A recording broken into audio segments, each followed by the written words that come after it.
अस्सलामुअलैकुम। Welcome to ABC academy. SS में आज हम सीखेंगे चैप्टर नंबर 1 भारत नो वारसो। तो सबसे पहले हेडिंग समझते हैं।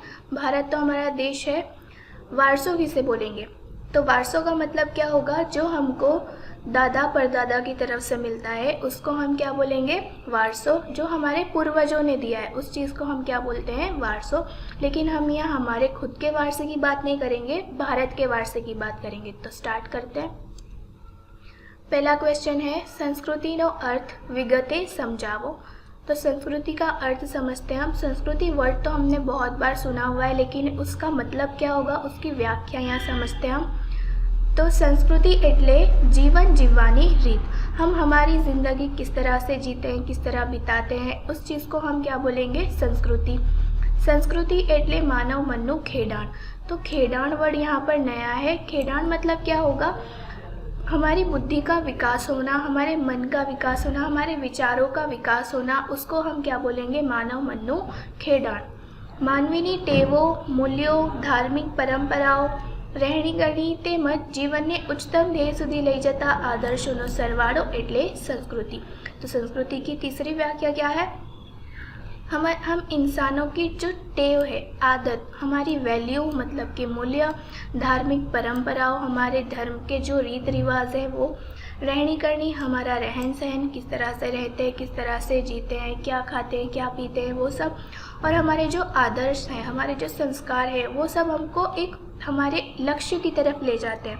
तो इन सब चीज़ों को मिलाएंगे, इन सब चीज़ों का सरवाड़ा करेंगे तो क्या बनती है? संस्कृति। आगे देखते हैं। संस्कृति एटले गुफाती घर सुधीनी मानव जातनी विकास यात्रा। तो संस्कृति का मतलब क्या है? गुफाती घर सुधीनी मानव जातनी विकास यात्रा। इसका मतलब क्या होगा? पुराने टाइम पर जब भारत में कुछ भी नहीं था तब इंसान कहाँ रहते थे? सर छुपाने के लिए गुफा में। लेकिन अब इंसानों ने तरक्की कर ली है, विकास हुआ है इंसानों का, मानव मन का खेडाण हुआ है। तो हम अब गुफा से कहाँ रहते हैं? घरों में रहते हैं, गुफा में रहते नहीं हैं। तो ये जो तरक्की की है हमने गुफा से घर तक की, उस यात्रा को हम क्या बोलेंगे? संस्कृति। दूसरा क्वेश्चन है, वारसो एटले शू तेना प्रकारो केटला छे ते समझाओ। तो वारसो समझते हैं हम। वारसो क्या है? तो पूर्वजों तरफ थी मड़ेल भेंट एटले वारसो। पूर्वज मतलब क्या होगा? हमारे जो दादा परदादा है वो, और उनकी तरफ से जो भी हमको भेंट मिली है उसको हम क्या बोलेंगे? वारसो। यहाँ पर भेंट वर्ड क्यों इस्तेमाल किया है? पूर्वजों ने हमको जो भी चीज़ दी है, जो भी चीज़ वो हमको देते हैं या सिखाते हैं, क्या हमसे वो लोग पैसे मांगते हैं? नहीं मांगते। तो इसलिए यहाँ पर वर्ड यूज़ किया है भेंट। तो पूर्वजों की तरफ से जो भेंट मिली है उसको हम क्या बोलेंगे? वारसो। दूसरी व्याख्या है, एक पेढ़ी पोतानी अनुगामी पेढ़ीने जे कंईक શીખવે के आपे तेने वारसो कहवाय।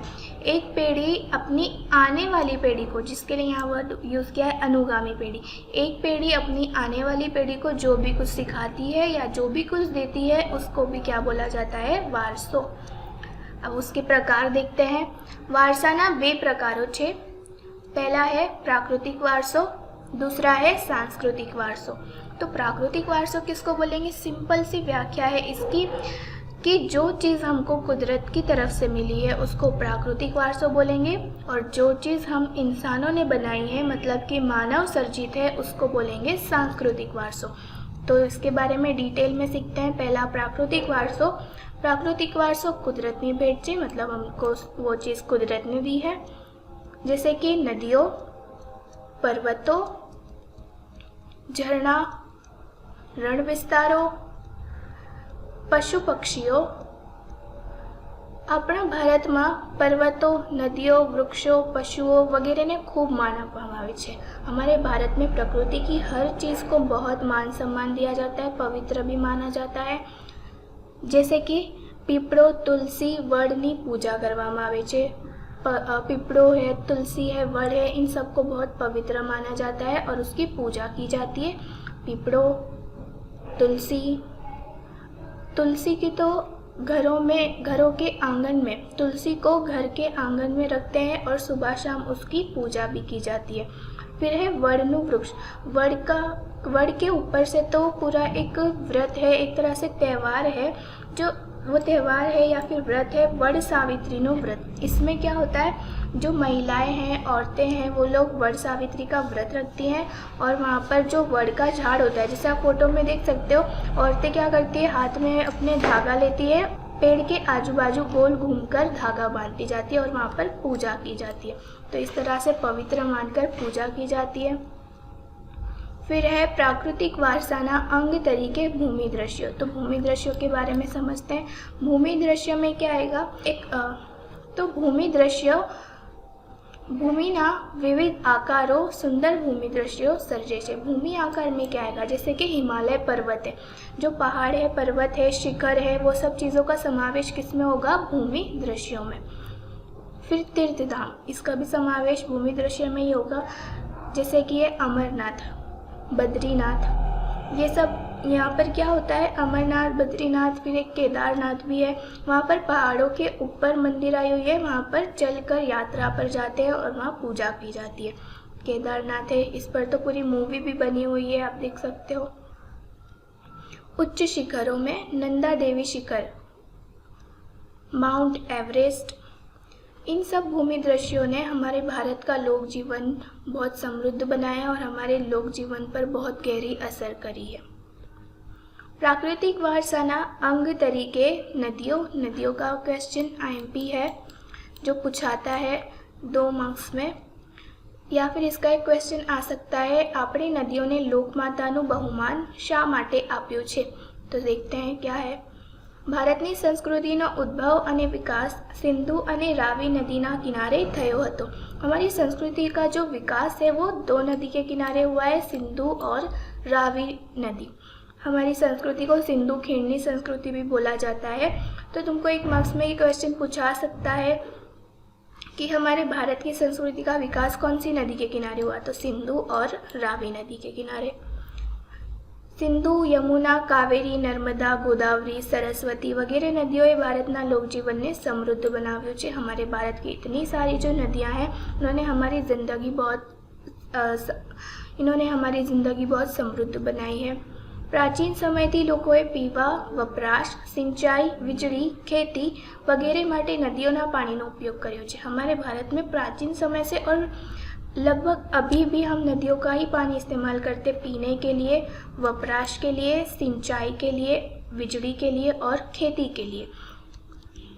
नदी किनारे की जो मिट्टी होती है उसमें से तो हम बर्तन भी बनाते हैं, मकान बनाते हैं और रमकड़े भी बनाए जाते हैं, जिसमें हम नदी किनारे की मिट्टी का इस्तेमाल करते हैं और नदी किनारे के पानी का इस्तेमाल करते हैं।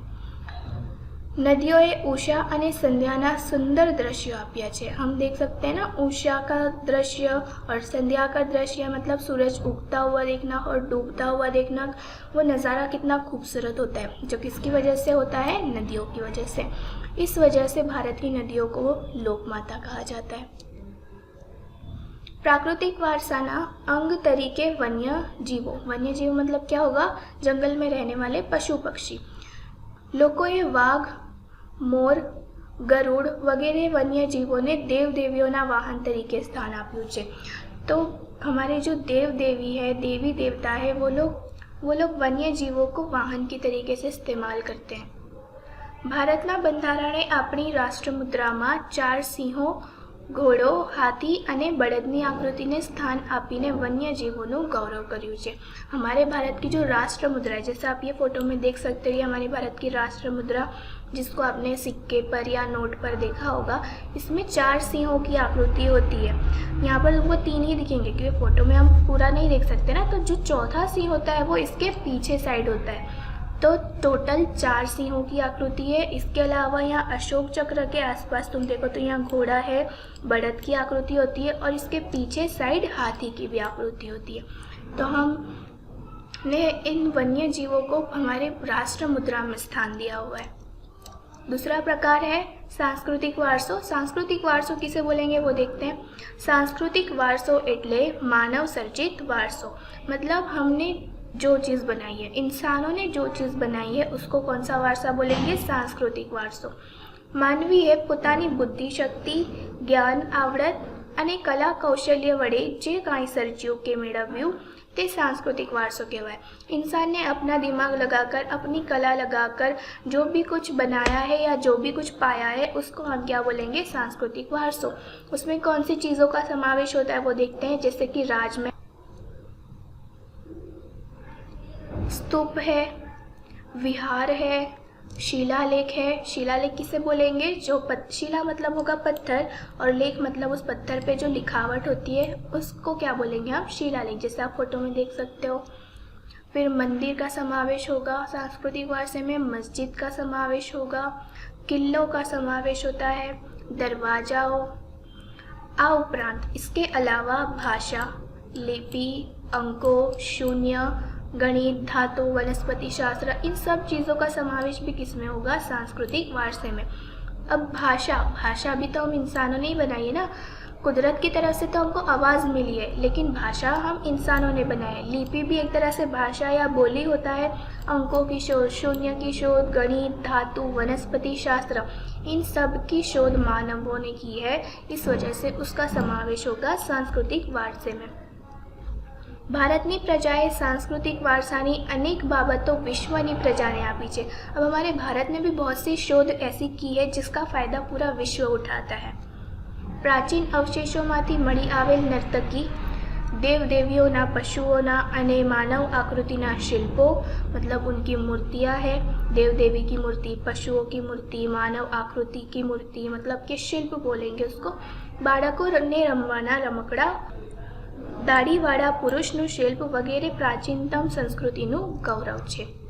देखते हैं अपने नर्तकीનું શિલ્પ, દેવદેવીઓનું શિલ્પ, पशुओं शिल्प, बाळकों ने रमवाना रमकड़ा, ये सब हम इंसानों ने बनाया है, इस वजह से उसका समावेश सांस्कृतिक वारसे में होगा। जैसे कि ये है दाढ़ीवाળા पुरुषનો शिल्प, ये हड़प्पा संस्कृति के अवशेषों में से मिला है हमको। तो इन सब चीज़ों ने हमारे भारत का सांस्कृतिक वारसा बहुत ही भव्य और समृद्ध बनाया है।